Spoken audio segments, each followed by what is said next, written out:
जुनून की हद तक दिल्ली शहर, दिलवालों के शहर दिल्ली में एक घर जो दिखने में तो ज्यादा बड़ा नहीं था, लेकिन दिखने में बहुत ही खूबसूरत था। घर के बाहर एक छोटा सा गार्डन बनाया गया था, जिसमें अलग अलग किस्म के पौधे लगे हुए थे।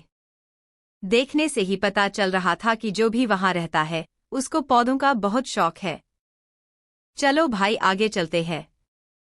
घर के अंदर बहुत सारे बॉडीगार्ड्स ने एक औरत और एक आदमी को गन पॉइंट पे लिया हुआ था। वो दोनों दिखने से हस्बैंड वाइफ लग रहे थे। दोनों के ही चेहरे से डर झलक रहा था और दोनों की ही आंखें आंसुओं से भरी हुई थी और दोनों अपने हाथ जोड़ के बोल रहे थे, प्लीज हमारी बेटी को छोड़ दीजिए।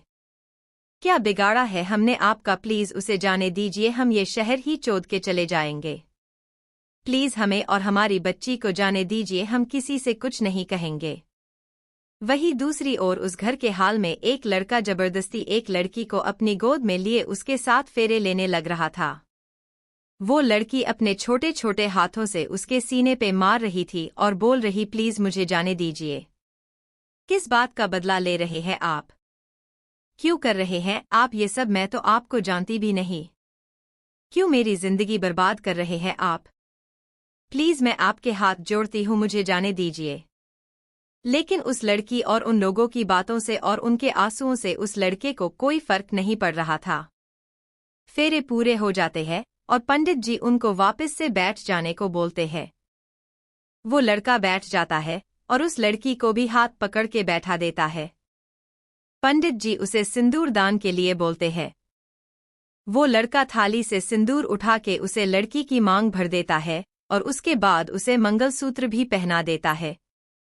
उस मंगलसूत्र में बहुत ही यूनिक तरह से ये लिखा हुआ था, जो कोई उसे ध्यान से देखता तो ही उसे समझ आता।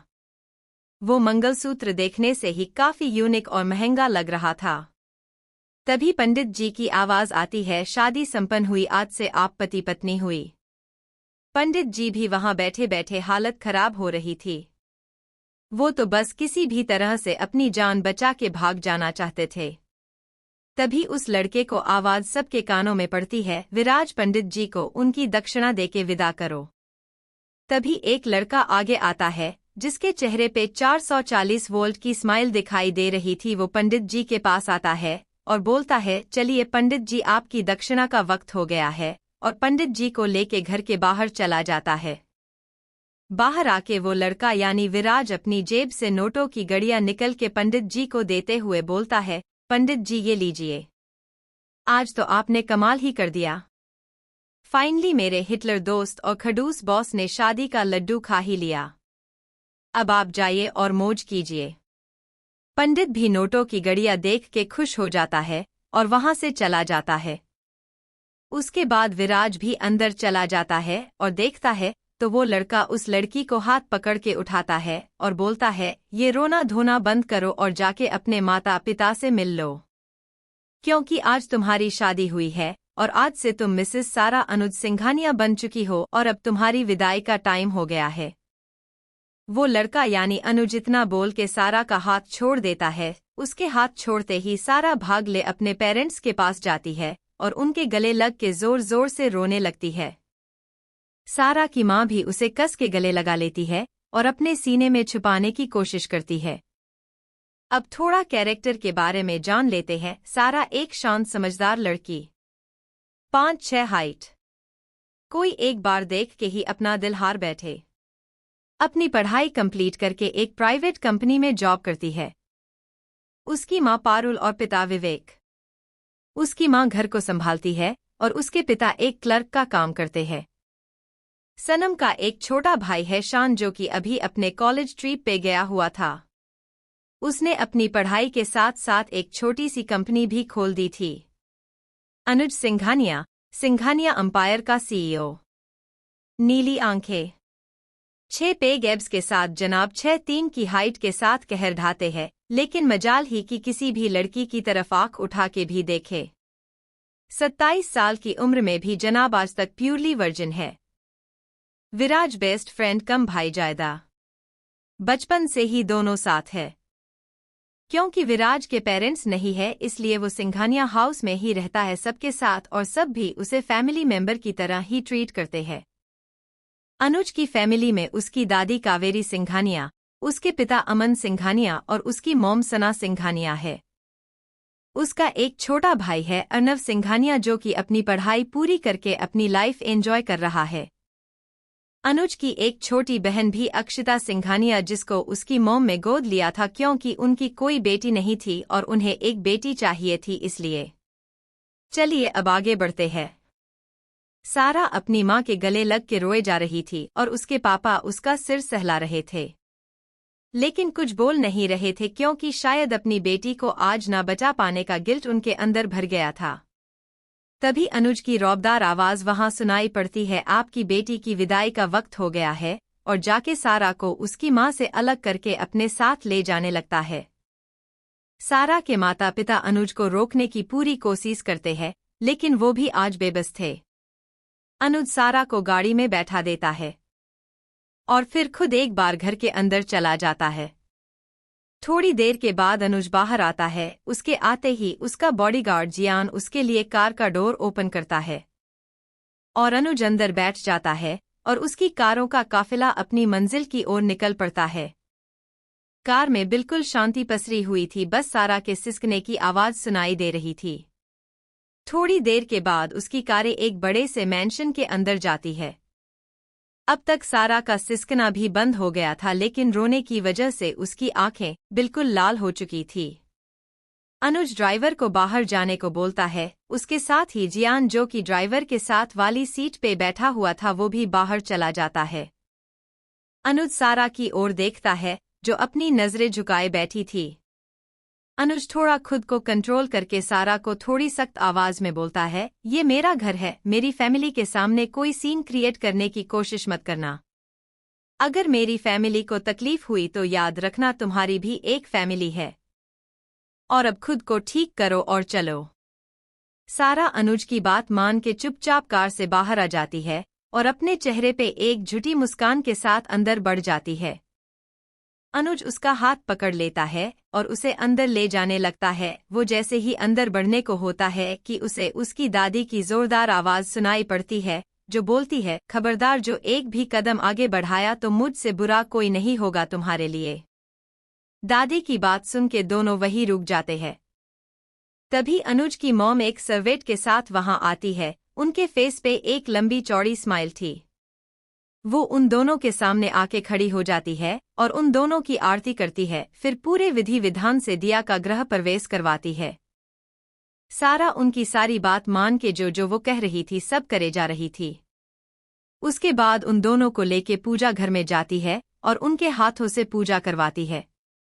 अनुज तो सिर्फ अपनी फैमिली के लिए वहां खड़ा था, उसे भगवान में कोई विश्वास नहीं था। पूजा खत्म होने के बाद दादी सना जी को बोलती है, बेटा बहू की इस नालायक के कमरे में ले जाओ और इन्हें खाना भी खिला दो।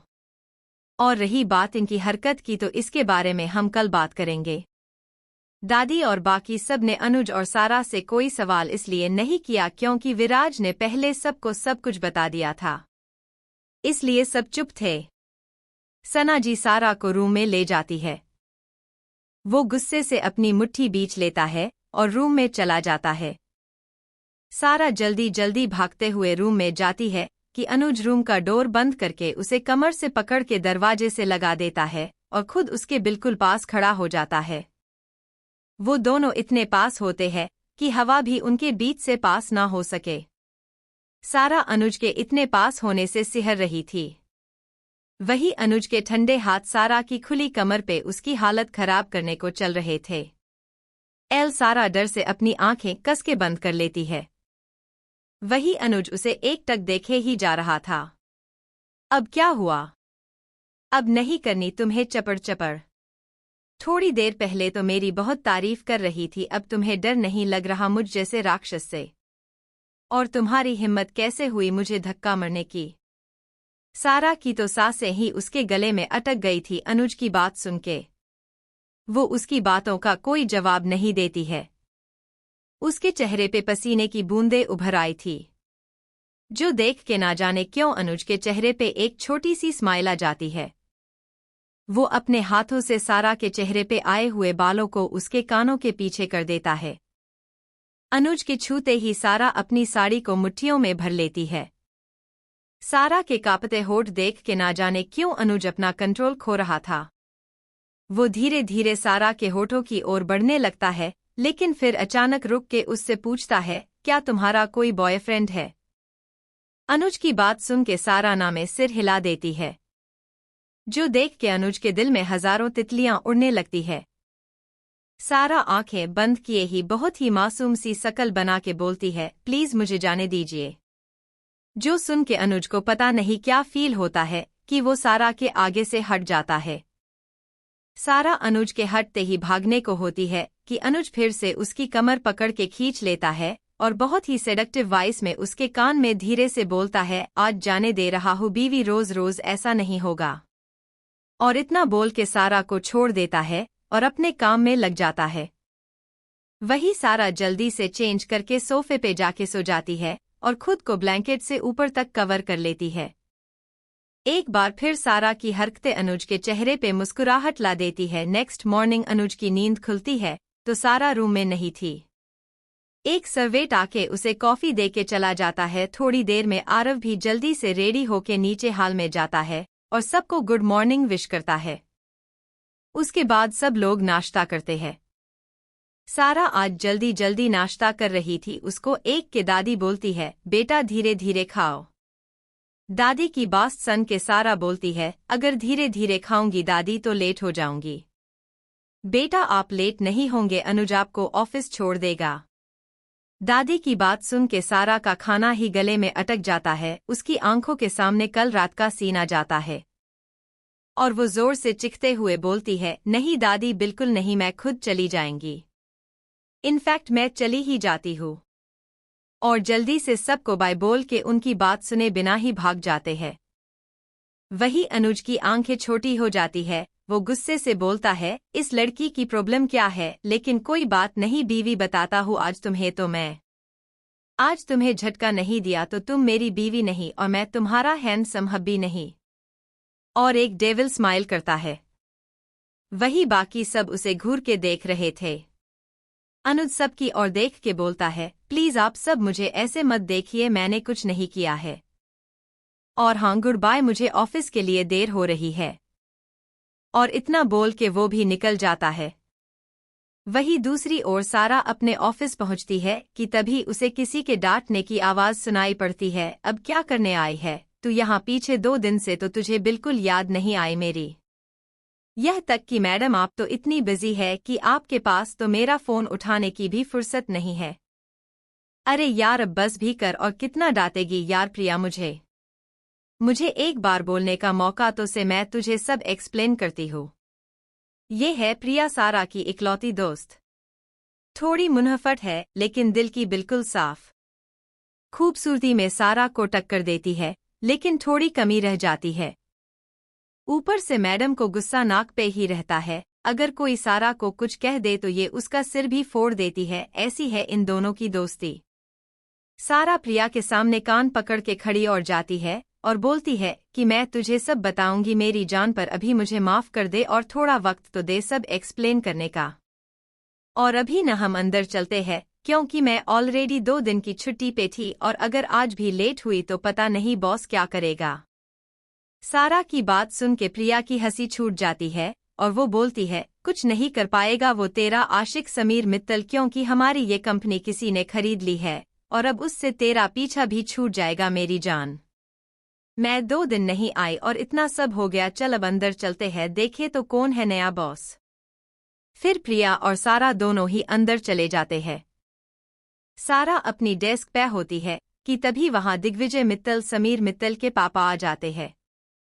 उनको देख के सारा उन्हें गुड मॉर्निंग विश करती है तो दिग्विजय मित्तल भी मुस्कुराते हुए सारा को जवाब देते हैं और फिर उसे आगे बोलते हैं, बेटा सारा तुम इस कंपनी की ब्रिलियंट एम्प्लॉय हो और इसी नाते मैं चाहता था कि आज जो तुम्हारे नए बॉस आ रहे हैं मैं चाहता हूँ कि उनका वेलकम तुम करो। सारा उनकी बात सुन के पहले तो थोड़ा हिचकिचात है लेकिन फिर हाँ बोल देती है। थोड़ी देर के बाद दर्जनों गाड़ियां बाहर आके रुकती है। पहले उनसे जियान के साथ बाकी बॉडीगार्ड्स बाहर आते हैं और आसपास की जगह को अच्छे से चेक करते हैं कि कोई प्रॉब्लम तो नहीं है। सब चेक करने के बाद जियान जाके अनुज की गाड़ी का डोर ओपन करता है और उसमें से व्हाइट शर्ट के साथ ब्लू ब्लेजर पहने अनुज सनग्लास लगत हुए बाहर आता है। आज तो हिटलर पूरा अपनी बीवी को पटाने के इरादे से इतना सज धज के आया होगा, क्योंकि उसकी बीवी वैसे तो उसे भाव देती नहीं है, शायद आज ही दे दे। दिग्विजय जी अपने बेटे के साथ बाहर आते हैं। उनके पीछे सारा भी अपने हाथों में फ्लावर बुकवे लिए आती है। सबके सामने खड़े होने से उसे अनुज दिखाई नहीं देता। वो थोड़ा और आगे आते हैं और जब सामने अपने हैंडसम हब्बी को देखती है तो उसकी आंखें सदमे से बड़ी हो जाती है। वो अपनी जगह पे ही जम जाती है। उसका दिमाग पूरा 360 डिग्री घूम जाता है। तभी दिग्विजय जी सारा को नींद से जागते हुए बोलती है, बेटा सारा, मिस्टर अनुज सिंघानिया का वेलकम करो। सारा उनकी आवाज से होश में आती है और खुद को नॉर्मल करते हुए आगे बढ़ के अनुज को बुके देते हुए बोलती है, वेलकम सर।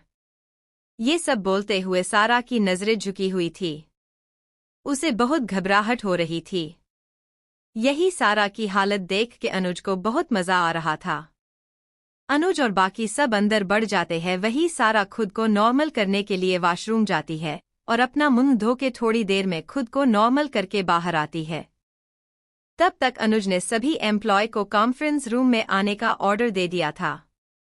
सारा खुद से ही बातें करती हुई बोलती है, इस गवर्नर ने यह आते ही फिर से ऑर्डर झाड़ना शुरू कर दिया, लेकिन ये यहाँ क्यों आया है पता नहीं। मेरे क्या होगा बाबा जी, बचा लेना। सारा ऊपर फेस करके रोनी सी शकल बना के बोलती है। सारा भी सबके साथ कॉन्फ्रेंस रूम में जाती है। वहां आगे स्टेज पे अनुज और उसके साथ जूनियर और सीनियर मित्तल खड़े हुए थे और साथ ही विराज भी वहां था। सारा जब अंदर आती है तो सारी की सारी फीमेल एम्प्लॉय अनुज को लस्ट भरी नजरों से देख रही थी, जो देख सारा का पारा हाई हो जाता है। वो मन ही मन अनुज को गालियां देते जा रही थी। क्या जरूरत थी इतना तैयार होके आने की? और ये लड़कियां, इनको भी जरा सी शर्म नहीं है जो मेरे पति को ऐसे घूरे जा रही है। सारा सभी लड़कियों का ना जाने कितनी बार मुंह नोचती है, कितनी बार उनके हाथ पैर तोड़ती है, लेकिन सिर्फ अपने ख्यालों में। वही अनुज माइक को हाथ में लेके 2 टूक में बोलता है, मैं आप लोगों का ज्यादा टाइम वेस्ट नहीं करूंगा, सीधे पॉइंट पे आते हैं। मुझे वक्त की कदर ना करने वाले लोग बिल्कुल पसंद नहीं है, इसलिए ध्यान से अपना काम सही और वक्त पे करना, नहीं तो आपके रेजिग्नेशन से मेरी कंपनी को कोई नुकसान नहीं होगा, आपकी जगह कोई और आपकी सैलरी ले रहा होगा। इतना बोल के अनुज वहां से चला जाता है। वही उसकी बात सुन के सभी एम्प्लॉय की सांसें अटक जाती है, क्योंकि कोई ही ऐसा होगा जो अनुज सिंघानिया को ना जानता। सबके उसको डेविल उही नहीं कहते थे। लो भाई, हो गई डेविल की एंट्री कंपनी में भी। अब सारा की बजेगी बंद, या होगा इकरार, होगी तकरार, या होगा इजहार, वो आगे पता चलेगा।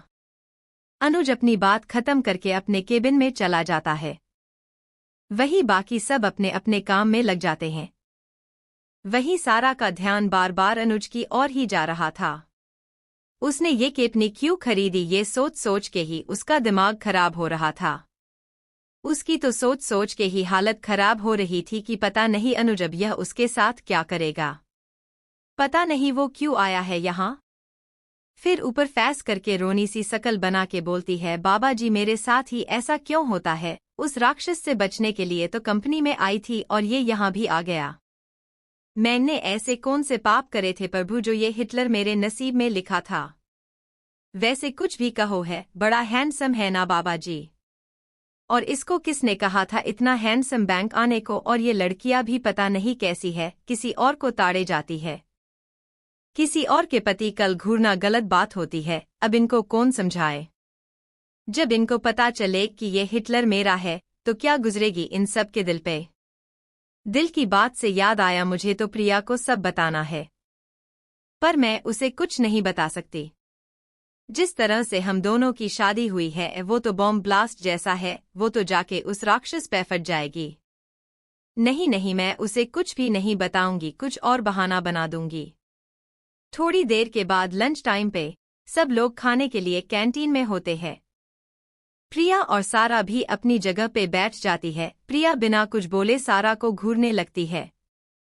ये देख के सारा पहले पानी का ग्लास उठा के उसको एक सांस में पूरा पी जाती है।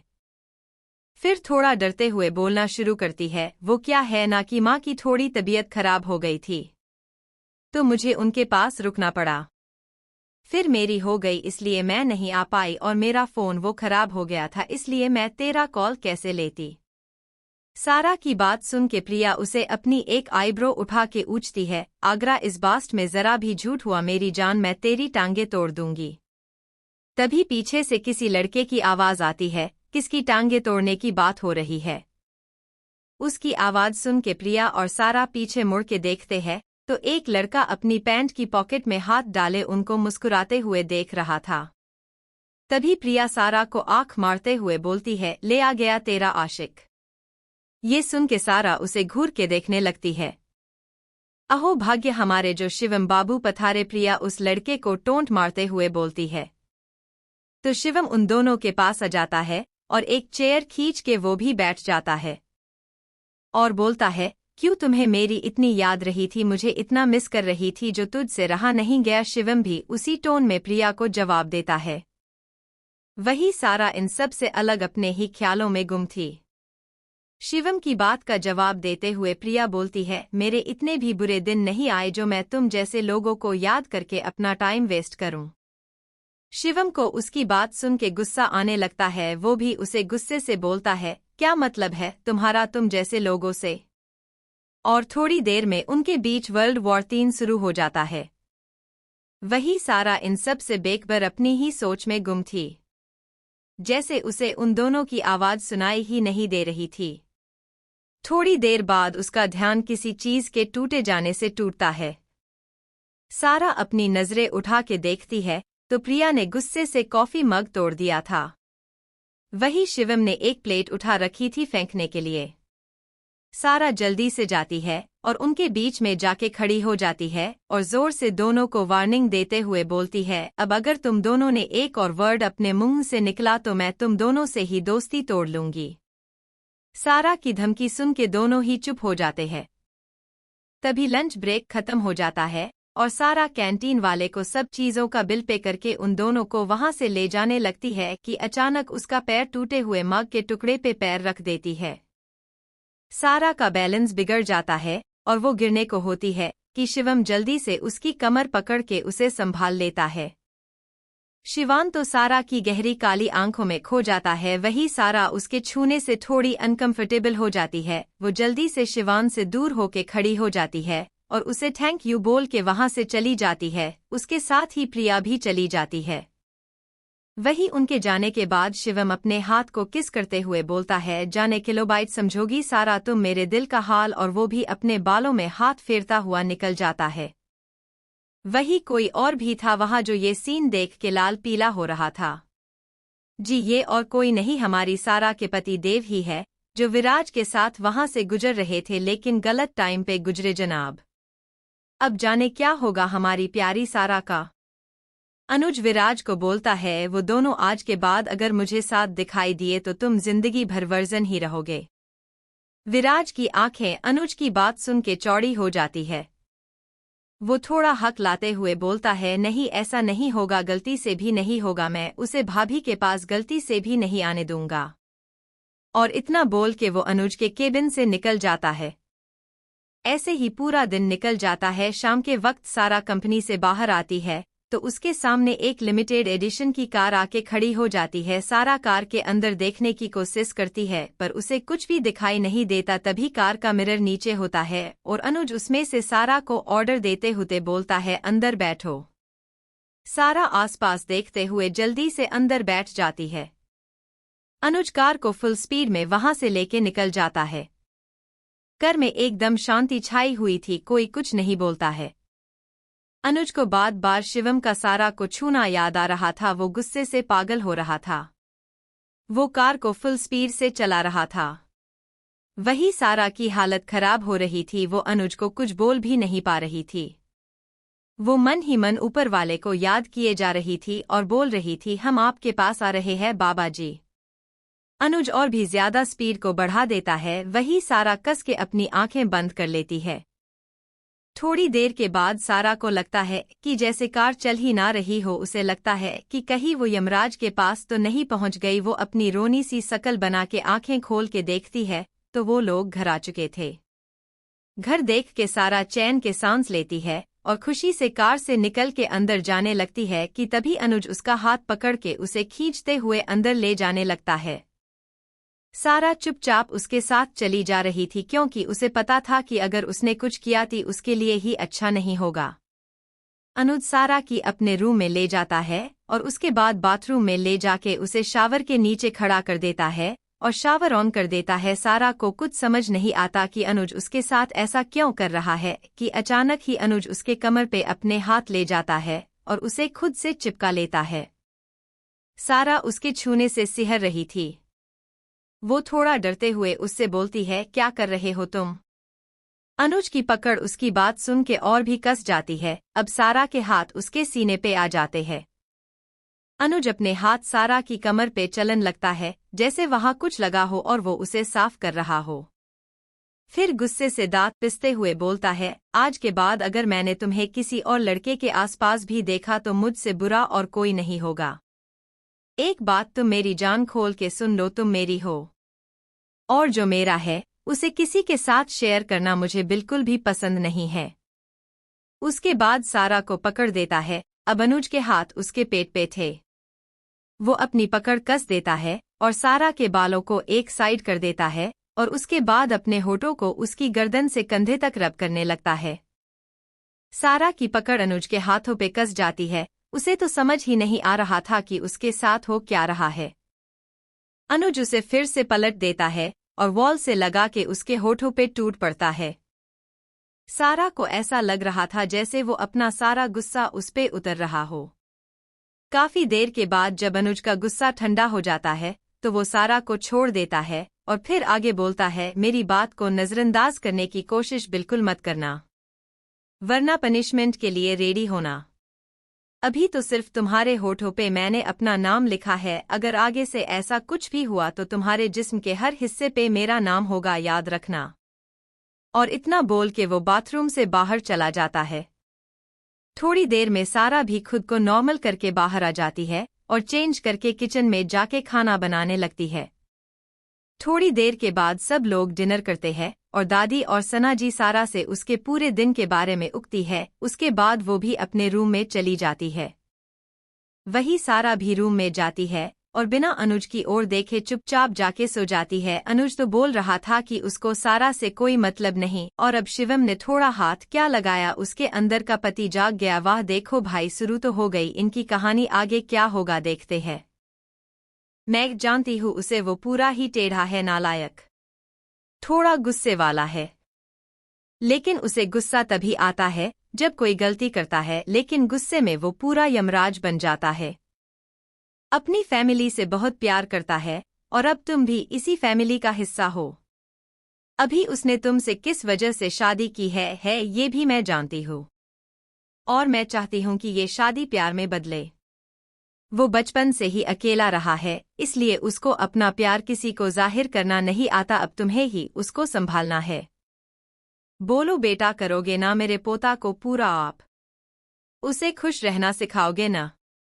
दादी की बात सुन के सारा हाँ में हिला देती है। सारा की बात सुन के दोनों के ही चेहरे खिल जाते हैं। तभी सारा बोलती है, दादी मुझे आपसे कुछ बात करनी थी। हाँ बेटा बोलो ना, दादी बोलती है। दादी मैं मेरी जॉब पे वापस जाना चाहती हूँ। सारा की बात सुन के दादी बोलती है, पर बेटा इतनी बड़ी कंपनी है आपकी, आप उसे ज्वाइन कर लीजिए, सब कुछ अब आपका ही है। सिंघानिया अंपायर की क्वीन है अब आप। दादी की बात सुन के सारा बोलती है, नहीं दादी मैं अपनी काबिलियत से आगे बढ़ना चाहती हूँ, प्लीज दादी मना मत कीजिए, मैं वापस उसी कंपनी में जाना चाहती हूँ। सारा की बात सुन के दादी भी मना नहीं कर पाती और उनकी बात सुन के सारा का चेहरा भी खिल उठता है। वहीं दूसरी ओर एक लड़की ब्लैक कलर की ड्रेस में अपनी हाई हील्स के शोर के साथ अनुज के ऑफिस में एंटर करती है। उसकी ड्रेस इतनी छोटी थी कि उसको कवर कम और रिवील ज्यादा कर रही थी। उसको देख के सब अपने मन में बोलते हैं, लो आ गई चुड़ैल। वो सीधा लिफ्ट में जाती है और टॉप फ्लोर का बटन प्रेस करती है। लिफ्ट में वो अपने बैग से मिरर निकल के खुद को चेक करती है कि कहीं उसका मेकअप खराब नहीं हुआ है। लिफ्ट के खुलने से पहले वो फिर से अपना मेकअप करके खुद को हसीन बनाने की कोशिश करती है, लेकिन अफसोस मेकअप से थोड़ी कुछ होता है। वो अपनी ड्रेस को और थोड़ा नीचे करती है ताकि खुद को और रिवील कर सके। उसके ऐसा करने से उसके उभार साफ दिखाई देने लगते हैं। वो पूरे एटीट्यूड के साथ अनुज के केबिन की ओर बढ़ जाती है और बिना नोक किए ही अंदर चली जाती है। जब अनुज देखता है कि कोई उसके केबिन में बिना नोक किए ही आ गया है तो गुस्से से दांत पिसते हुए बोलता है, तुमसे कितनी बार कहा है मैंने समीरा कि मेरे केबिन में आने से पहले नॉक किया करो और रोज रोज यह मत आया करो, मुझे काम करना होता है, तुम्हारी तरह फ्री नहीं हूं मैं। अनुज के गुस्से को देख के समीरा अपना गुस्सा अंदर ही दबा लेती है और फिर उसके पास जाके झुकते हुए जानबूझ के झुकते हुए उसे जबरदस्ती गले लगा के बोलती है, दोस्तों से मिलने के लिए कौन बता के आता है, और मैं तुम्हारी दोस्त हूं, मैं तो ऐसे ही आऊंगी बिना नोक किए। एग्जेक्टल माई पॉइंट इज समीरा, तुम मेरी दोस्त हो, बीवी नहीं तो आगे से नोक करके ही अंदर आना। और उसे खुद से अलग कर देता है और आगे बोलता है, ये बात बात पे मुझसे चिपका मत करो, दूर रह के बात किया करो, समझी। अनुज की इतनी कड़वी बातें सुन के समीरा को गुस्सा तो बहुत आता है, लेकिन वो कुछ नहीं पाती क्योंकि अगर उसने कुछ किया तो अनुज के सामने उसकी इमेज जो खराब हो जाती।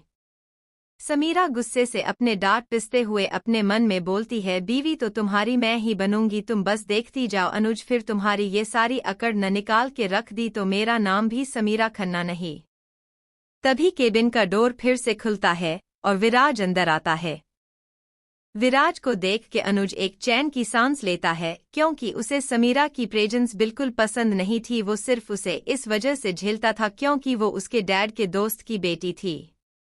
विराज के आते ही अनुज उसके साथ काम में बिजी हो जाता है। वो समीरा को ऐसे इग्नोर कर देते हैं जैसे वो वहां एक्सिस्ट ही ना करती हो। समीरा काफी देर तक उनसे बात करने की कोशिश करती है, लेकिन वो दोनों उसको दूध में मक्खी की तरह बाहर कर देते हैं। समीरा अपनी बेइज्जती बर्दाश्त करके थोड़ी देर बाद पैर पटकते हुए वहां से चली जाती है। उसके जाते ही विराज जोर जोर से हंसने लगता है और बोलता है, गई चुड़ैल। नहीं नहीं चुड़ैल नहीं, सूरपंखा। बेचारी तेरे साथ शादी के सपने देख रही है, लेकिन इसको इन समझाए कि अब तू सिंगल नहीं रहा। वैसे जिस दिन इसको सारा भाभी के बारे में पता चलेगा इसका तो पक्का हो ऊपर का टिकट कट जाएगा। उसकी बात सुन के अनुज भी सारा के बारे में सोचने लगता है। उसे सुबह सारा को साड़ी पहनना याद आ जाता है और उसके फेस पे एक छोटी सी स्माइल आ जाती है जो इतनी छोटी होती है कि शायद उसे खुद को भी पता नहीं चलता। अब तू खुद यह से जाएगा या मैं गार्ड्स को बुला के तुझे बाहर फिकवा दूं, अनुज अपनी आईब्रो उठा के विराज को बोलता है। उसकी बात सुन के विराज मुझ बनाते हुए वहां से चला जाता है।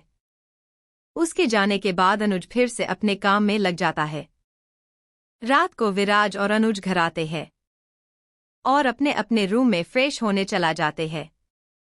उनके आते ही दादी सारा को अनुज को कॉफी देने को बोलती है। थोड़ी देर में सारा कॉफी बना के रूम में जाती है और अनुज को वहां न देख के खुश हो जाती है। वो जल्दी से कॉफी को रख के जाने लगती है कि अचानक से अनुज जो कि बाथरूम से बाहर निकला था उसका पैर कारपेट में उलझ जाता है और वो सारा के साथ गिर जाता है। सारा उसके नीचे थी और उन दोनों की सिचुएशन कुछ ऐसी थी कि दोनों के हाई आपस में टच हो गए थे। सारा की तो आंखें ही बाहर आने को हो गई थी। वो जल्दी सी अनुज को धक्का देती है और बाहर भाग जाती है। उसके हंसने के बाद अनुज भी उठता है और अपने बालों में हाथ फेर के बोलता है, इस लड़की से डर ही रहना होगा मुझे, वरना ये मुझे पागल कर देगी। लो भाई, किस भी हो गया दोनों के बीच, लेकिन अनुज ने तो बोला था कि सारा सिर्फ नाम की बीवी होगी उसकी। अब आगे क्या होगा दोनों के बीच। अनुज शावर लेकर बाहर आता है। उसने अपनी बॉडी पे सिर्फ टॉवेल लपेट रखा था। वही रूम में सारा जो कॉफी रख के भागने की फिराक में थी। अनुज रूम में आता है कि अचानक उसका पैर कारपेट में उलझ जाता है और वो सारा के ऊपर ही गिर जाता है। उन दोनों के लिप्स आपस में टच हो जाते हैं। सारा की आंखें हैरानी से बड़ी हो जाती है। वही अनुज के फेस पे कोई एक्सप्रेशन नहीं थे। सारा जल्दी से होश में आते हुए अनुज को धक्का देती है और रूम से बाहर भाग जाती है। अनुज उसकी हरकत देख के हल्का गुस्से से बोलता है, इस लड़की की इतनी हिम्मत, इसने मुझे धक्का मारा, मैं इसको छोड़ूंगा नहीं। अनुज कपड़े पहन के बाहर आ जाता है और देखता है कि सारा उसकी माँ के साथ बैठी थी। ये देख के अनुज की आंखें छोटी हो जाती है। वो अपने मन में बोलता है, इस लड़की की इतनी हिम्मत, ये मुझे इग्नोर कर रही है, इसको तो मैं बिल्कुल नहीं छोड़ूंगा। ये समझती क्या है खुद को, इसमें इतनी हिम्मत की इसने मुझे अनुज सिंघानिया को इग्नोर किया। पनिशमेंट के लिए रेडी रहना बीवी। सब लोग अपना डिनर खत्म करते हैं। अनुज का पूरा ध्यान सारा पे ही था। वही सारा उसकी तरफ नजर उठा के भी नहीं देख रही थी जी उसके गुस्से की आग में घी डाल रहा था। सब लोग अपने अपने रूम में जाने लगते हैं कि दादी अनुज की बोलती है, अनुज मुझे तुमसे कुछ बेस्ट करनी है, मेरे रूम में आओ। दादी की बात सुन के अनुज में सिर हिला देता है। वही सारा अनुज के जाने से खुश हो जाती है। वो खुद से बात करते हुए बोलती है, गया हिटलर, अब जल्दी से जाके सो जाती हो, उसकी शकल नहीं देखनी होगी। ये सोच के सारा जल्दी जल्दी काम निबटने लगती है। वही दादी के रूम में अनुज बोलता है, बोलो गर्लफ्रेंड, क्या बात करनी है आपको मुझसे। दादी अनुज की बात का जवाब देते हुए बोलती है, सारा अपने ऑफिस को फिर से ज्वाइन करना चाहती है और मैंने उसे हाँ भी बोल दिया है। दादी की बात सुन के अनुज बोलता है, तो आप क्या चाहते हो मुझसे, वो बताइए। मैं चाहती हूँ कि तुम सारा के ऑफिस को खरीद लो। मैं नहीं चाहती कि हमारी बहू घर के बाहर जाए। उसकी सफ्ते की भी मुझे फिक्र नहीं होगी अगर सारा हमारी ही कंपनी में काम करे। हमें भी उसकी फिक्र नहीं होगी अगर तुम वहां होगे तो। दादी बोलती है। दादी की बात सुन के अनुज विराज को कॉल करता है और बोलता है, मित्तल कंपनी को खरीद लो, तुम्हारे पास सिर्फ आज रात तक का वक्त है। इतना बोल के अनुज विराज की बात सुने बिना ही कॉल कट कर देता है। वही विराज अपने फोन को घूरते हुए बोलता है, ये कभी नहीं सुधर सकता, और इतना बोल के वो अपने काम में लग जाता है। वही सारा खुद से ही बात करते बोले जा रही थी, सारा जल्दी जल्दी चल, इससे पहले वो राक्षस रूम में आ जाए और फिर अपनी भूत सी शकल दिखा के तुझे डराए, उससे पहले ही जल्दी से जाके सो जा। वही अनुज ऊपर वाले फ्लोर से उसकी बात है, नालायक, थोड़ा गुस्से वाला है। लेकिन उसे गुस्सा तभी आता है जब कोई गलती करता है, लेकिन गुस्से में वो पूरा यमराज बन जाता है। अपनी फैमिली से बहुत प्यार करता है और अब तुम भी इसी फैमिली का हिस्सा हो। अभी उसने तुमसे किस वजह से शादी की है ये भी मैं जानती हूँ, और मैं चाहती हूँ कि ये शादी प्यार में बदले। वो बचपन से ही अकेला रहा है, इसलिए उसको अपना प्यार किसी को जाहिर करना नहीं आता। अब तुम्हें ही उसको संभालना है। बोलो बेटा, करोगे ना मेरे पोता को पूरा आप? उसे खुश रहना सिखाओगे ना? दादी की बात सुन के सारा हाँ में हिला देती है। सारा की बात सुन के दोनों के ही चेहरे खिल जाते हैं। तभी सारा बोलती है, दादी मुझे आपसे कुछ बात करनी थी। हाँ बेटा बोलो ना, दादी बोलती है। दादी मैं मेरी जॉब पे वापस जाना चाहती हूँ। सारा की बात सुन के दादी बोलती है, पर बेटा इतनी बड़ी कंपनी है आपकी, आप उसे ज्वाइन कर लीजिए, सब कुछ अब आपका ही है। सिंघानिया अंपायर की क्वीन है अब आप। दादी की बात सुन के सारा बोलती है, नहीं दादी मैं अपनी काबिलियत से आगे बढ़ना चाहती हूँ, प्लीज दादी मना मत कीजिए, मैं वापस उसी कंपनी में जाना चाहती हूँ। सारा की बात सुन के दादी भी मना नहीं कर पाती और उनकी बात सुन के सारा का चेहरा भी खिल उठता है। वही दूसरी ओर एक लड़की ब्लैक कलर की ड्रेस में अपनी हाई हील्स के शोर के साथ अनुज के ऑफिस में एंटर करती है। उसकी ड्रेस इतनी छोटी थी कि उसको कवर कम और रिवील ज्यादा कर रही थी। उसको देख के सब अपने मन में बोलते हैं, लो आ गई चुड़ैल। वो सीधा लिफ्ट में जाती है और टॉप फ्लोर का बटन प्रेस करती है। लिफ्ट में वो अपने बैग से मिरर निकल के खुद को चेक करती है कि कहीं उसका मेकअप खराबती नहीं हुआ है। लिफ्ट के खुलने से पहले वो फिर से अपना मेकअप करके खुद को हसीन बनाने की कोशिश करती है, लेकिन अफसोस मेकअप से थोड़ी कुछ होता है। वो अपनी ड्रेस को और थोड़ा नीचे करती है ताकि खुद को और रिवील कर सके। उसके ऐसा करने से उसके उभार साफ दिखाई देने लगते हैं। वो पूरे एटीट्यूड के साथ अनुज के केबिन की ओर बढ़ जाती है और बिना नोक किए ही अंदर चली जाती है। जब अनुज देखता है कि कोई उसके केबिन में बिना नॉक किए ही आ गया है तो गुस्से से दांत पिसते हुए बोलता है, तुमसे कितनी बार कहा है मैंने समीरा कि मेरे केबिन में आने से पहले नॉक किया करो और रोज रोज यह मत आया करो, मुझे काम करना होता है, तुम्हारी तरह फ्री नहीं हूं मैं। अनुज के गुस्से को देख के समीरा अपना गुस्सा अंदर ही दबा लेती है और फिर उसके पास जाके झुकते हुए, जानबूझ के झुकते हुए उसे जबरदस्ती गले लगा के बोलती है, दोस्तों से मिलने के लिए कौन बता के आता है, और मैं तुम्हारी दोस्त हूं, मैं तो ऐसे ही आऊंगी बिना नोक किए। Exactly my point is Sameera, तुम मेरी दोस्त हो, बीवी नहीं तो आगे से नोक करके ही अंदर आना। और उसे खुद से अलग कर देता है और आगे बोलता है, ये बात बात पे मुझसे चिपका मत करो, दूर रह के बात किया करो, समझी। अनुज की इतनी कड़वी बातें सुन के समीरा को गुस्सा तो बहुत आता है, लेकिन वो कुछ नहीं पाती, क्योंकि अगर उसने कुछ किया तो अनुज के सामने उसकी इमेज जो खराब हो जाती। समीरा गुस्से से अपने डांट पिसते हुए अपने मन में बोलती है, बीवी तो तुम्हारी मैं ही बनूंगी, तुम बस देखती जाओ अनुज, फिर तुम्हारी ये सारी अकड़ न निकाल के रख दी तो मेरा नाम भी समीरा खन्ना नहीं। तभी केबिन का डोर फिर से खुलता है और विराज अंदर आता है।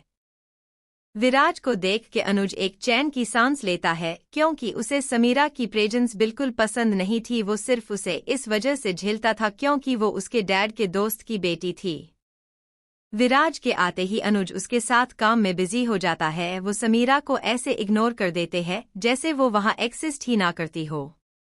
समीरा काफी देर तक उनसे बात करने की कोशिश करती है, लेकिन वो दोनों उसको दूध में मक्खी की तरह बाहर कर देते हैं।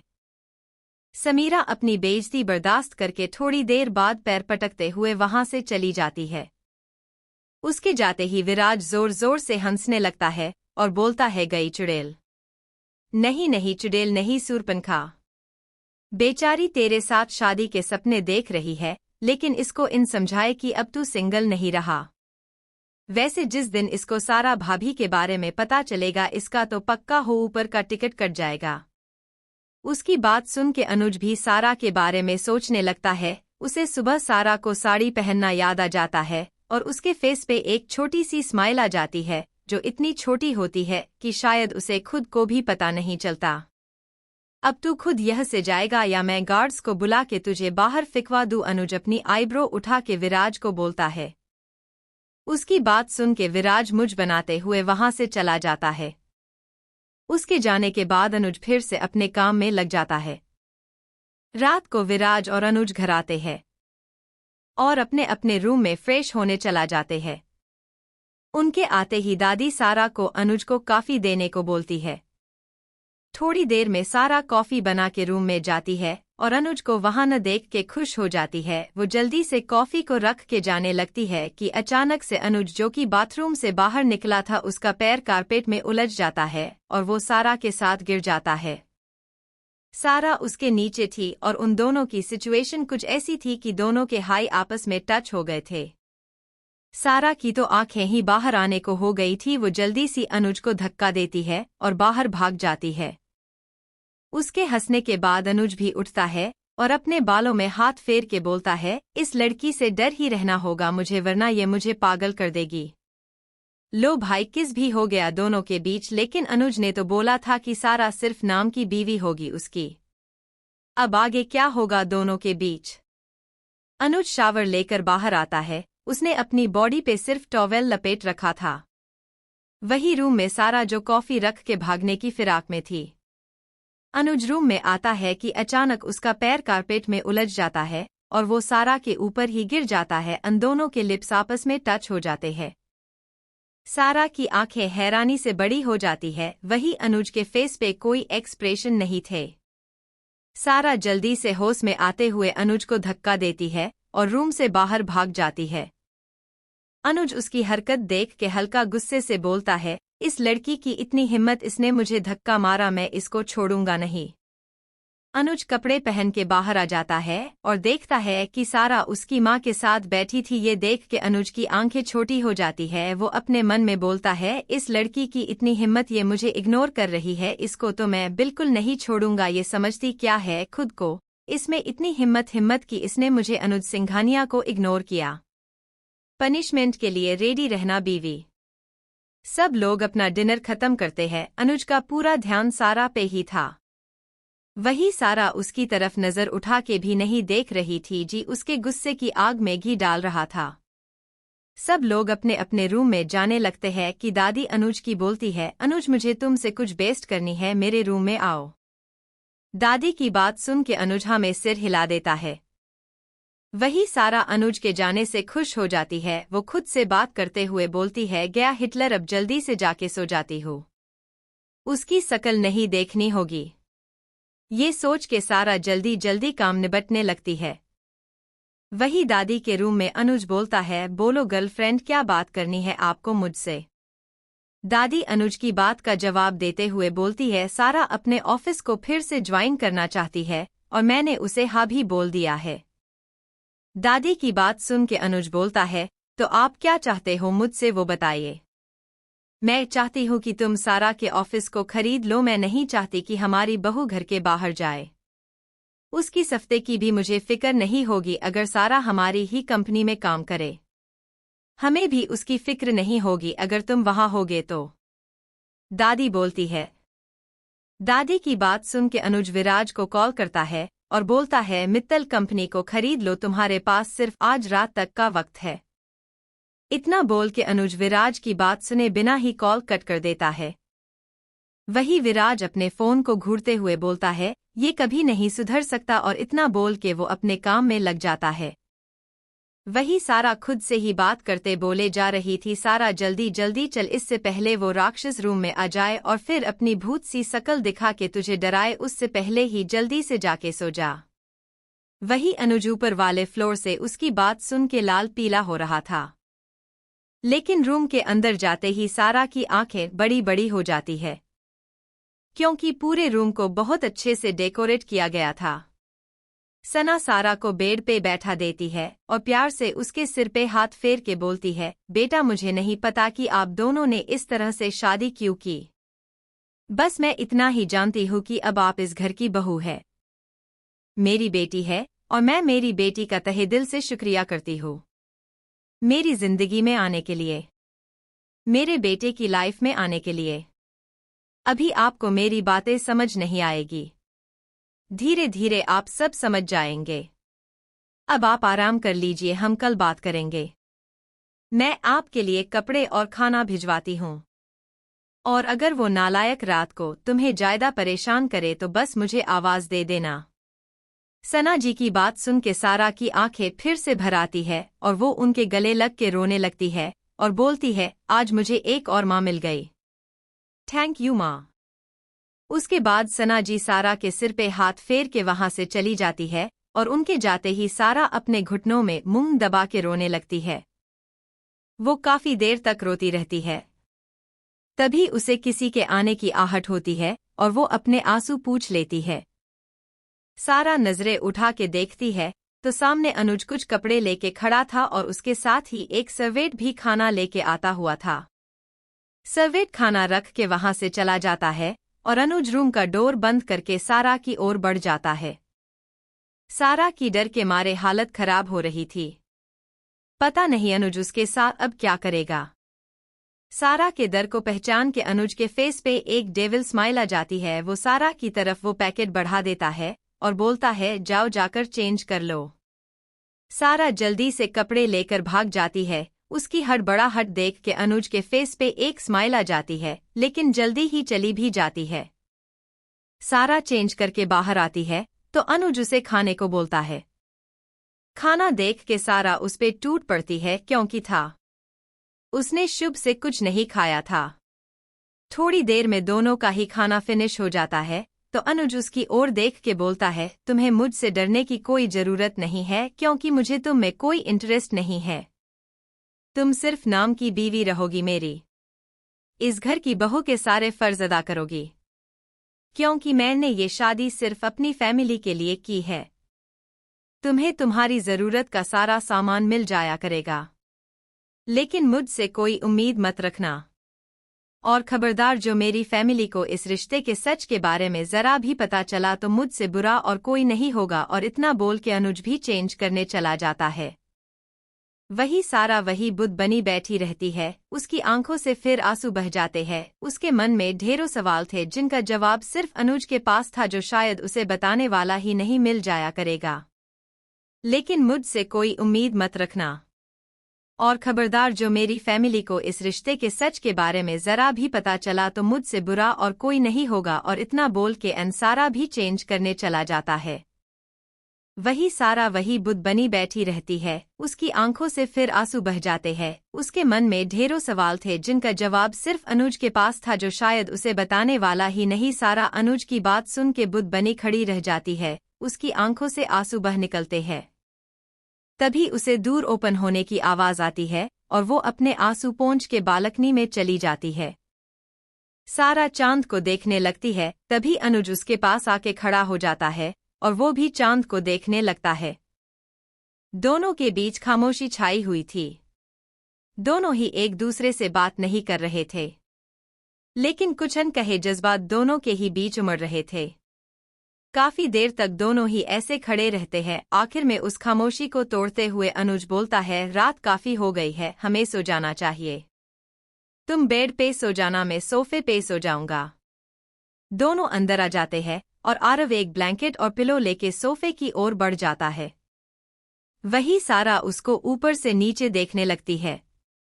अनुज जब अपने ऊपर किसी की नजरें महसूस करता है तो वो देखता है सारा उसे घूर रही थी।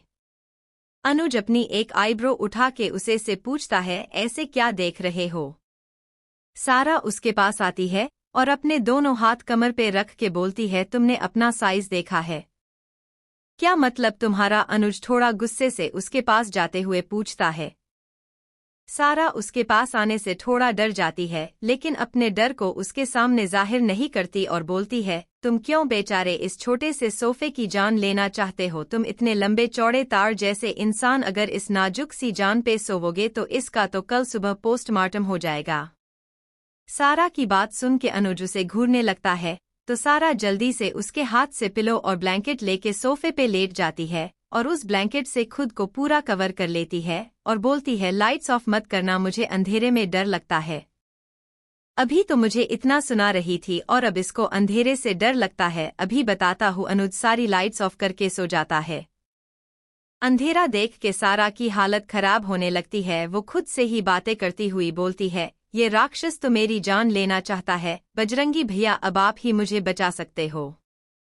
प्लीज मुझ जैसी नन्ही सी जान की रक्षा करना। और हनुमान चालीसा पढ़ने लगती है।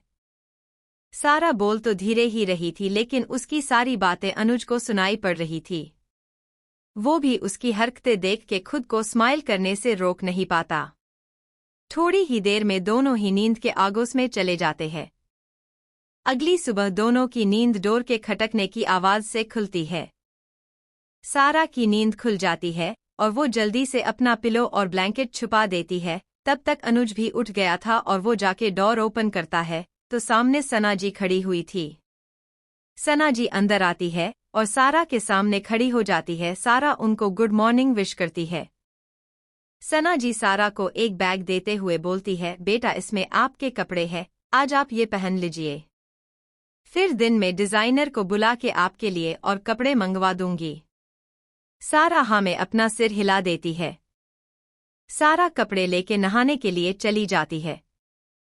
वही सना जी उसके जाने के बाद अनुज के कान पकड़ के खींचती है और बोलती है, क्या जरूरत थी मेरी बहू को इतना परेशान करने की? देख उसका कैसे मुंह लटका हुआ है, चेहरे पे थकान साफ दिख रही है।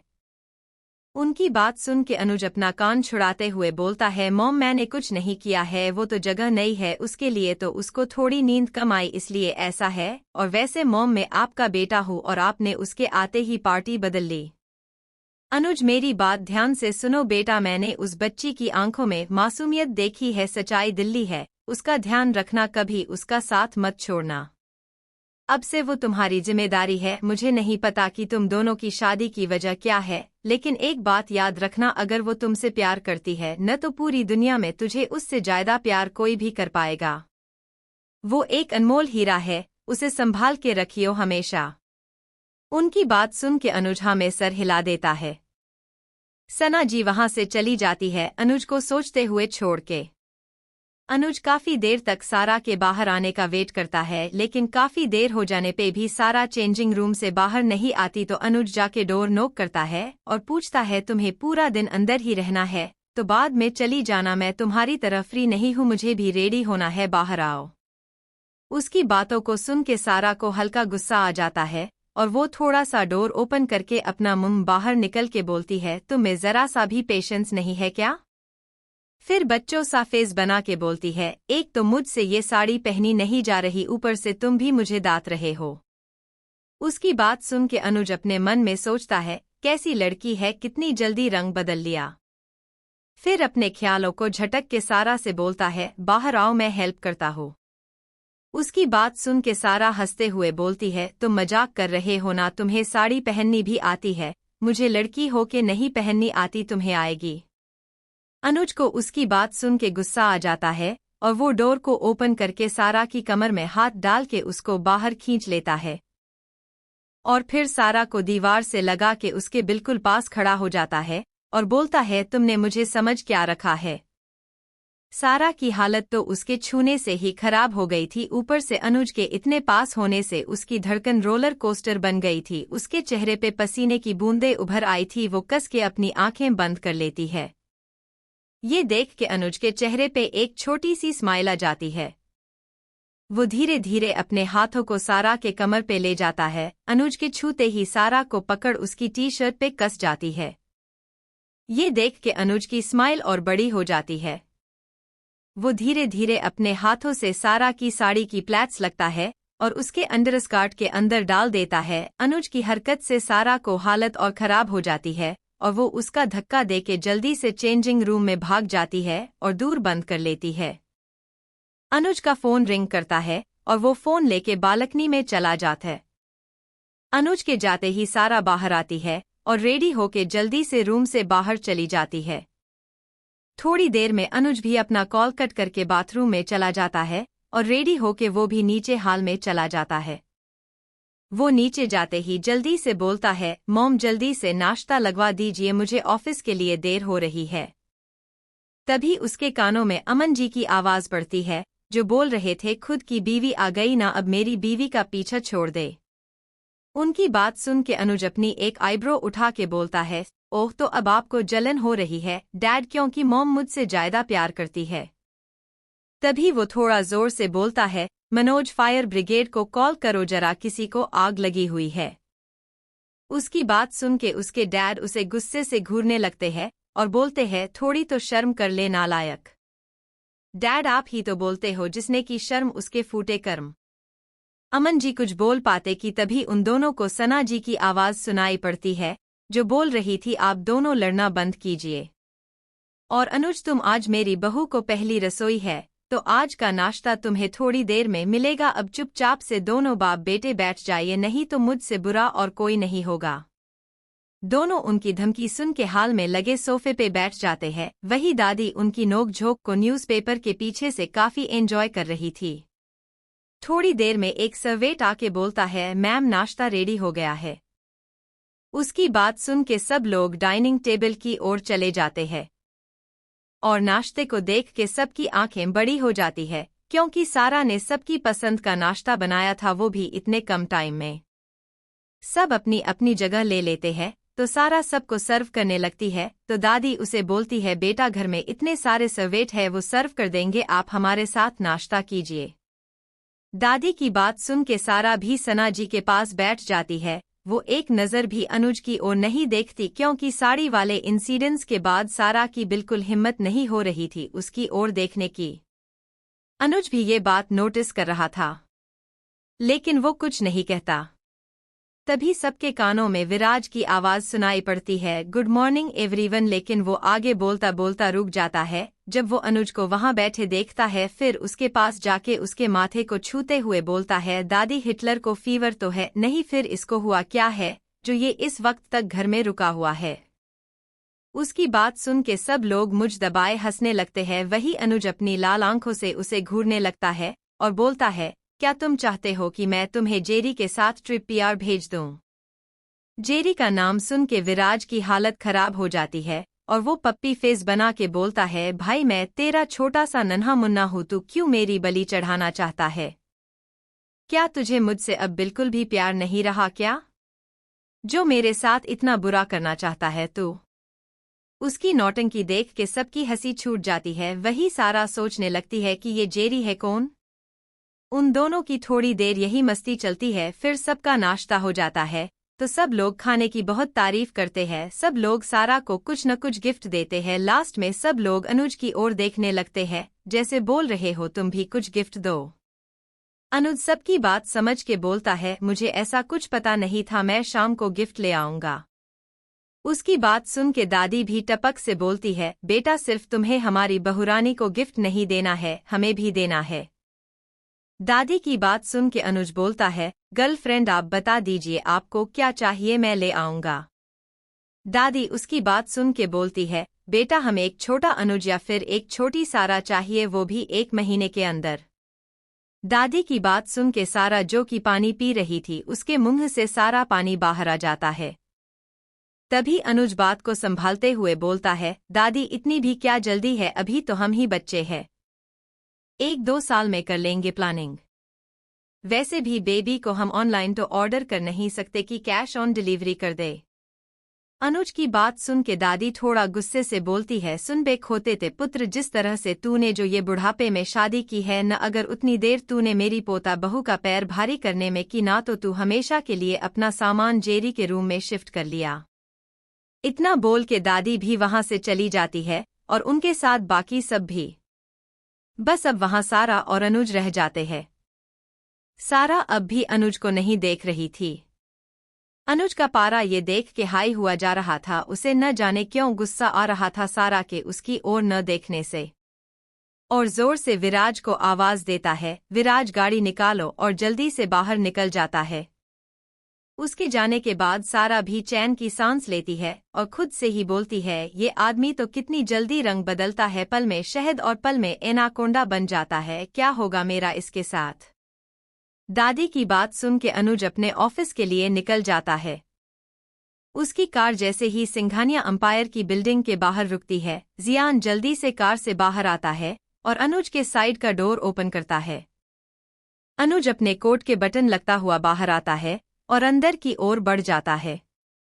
अनुज के इंटर करने से पहले जिस बिल्डिंग में सबके बात करने की आवाज आ रही थी वो उसके आते ही खामोश हो जाती है।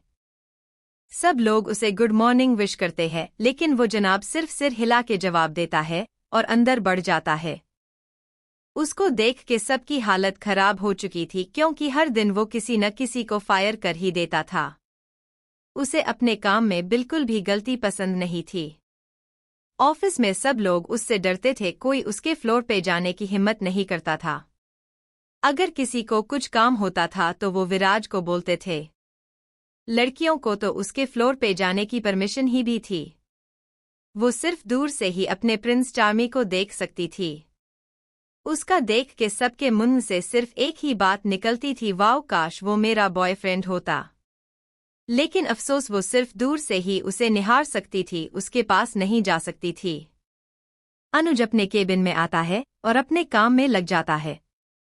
थोड़ी देर के बाद सब लोग कॉन्फ्रेंस रूम में थे और सामने अनुज भूखे शेर की तरह अपनी लाल आंखें लिए सबको खाने को आतुर था, और सब लोग अपना सिर झुकाए गुलामों की तरह खड़े थे, जैसे उन्होंने कोई क्राइम कर दिया हो। जब अनुज का मन भर गया सबको सुना के, तो वो 2-3 एम्प्लॉय को कंपनी से बाहर का रास्ता दिखा के अपने केबिन की ओर बढ़ जाता है, और बाकी सब उन एम्प्लॉय को छोड़ के अपने काम में लग जाते हैं, क्योंकि उसने अगर किसी और को टाइम पास करते देखा तो फिर उनकी क्लास लगनी तय थी शैतान के दरबार में। निकाल गए एम्प्लॉय अपना सामान उठा के बाहर चले जाते हैं। वही दूसरी ओर सारा की क्लास दादी और सना जी के पास लग रही थी। दोनों उससे अलग अलग सवाल पूछे जा रही थी, जैसे वो दोनों पहली बार कब मिले, उन दोनों को प्यार कब हुआ, पहली बार डेट पे कहाँ गए थे। लेकिन बेचारी सारा तो सिवाय अनुज के नाम के कुछ नहीं जानती थी, तो वो चुपचाप अपना सिर झुका के खड़ी रहती है। लास्ट में काफी पूछने पे भी जब सारा कोई जवाब नहीं देती तो दादी उसे अपने पास बुलाती है। सारा अच्छे बच्चों की तरह उनके पास जाके बैठ जाती है और उसका हाथ अपने हाथों में लेके बोलती है, बेटा मैं जानती हूँ तुम अनुज को पहले से नहीं जानती। उसने जो कुछ भी कहा वो झूठ था। मैं उसके बाप की भी माँ हूँ, मुझे पता चल जाता है कि कब वो नालायक झूठ बोलता है और कब सच। मैं बातों को गोल गोल नहीं घुमाऊंगी, सीधे पॉइंट पे आती हूँ। बेटा चाहे तुम उसे पहले जानती थी या नहीं इस बात से कोई फर्क नहीं पड़ता, मैन पॉइंट ये है कि अब तुम दोनों की शादी हो चुकी है, एक रिश्ता है तुम दोनों के बीच। मानती हूँ वो थोड़ा टेढ़ा है। दादी की बात सुन के सारा तपाक से बोलती है, दादी आपका पोता थोड़ा नहीं पूरा ही टेढ़ा है। सारा की बात सुन के सना जी और दादी दोनों ही हंसने लगते हैं।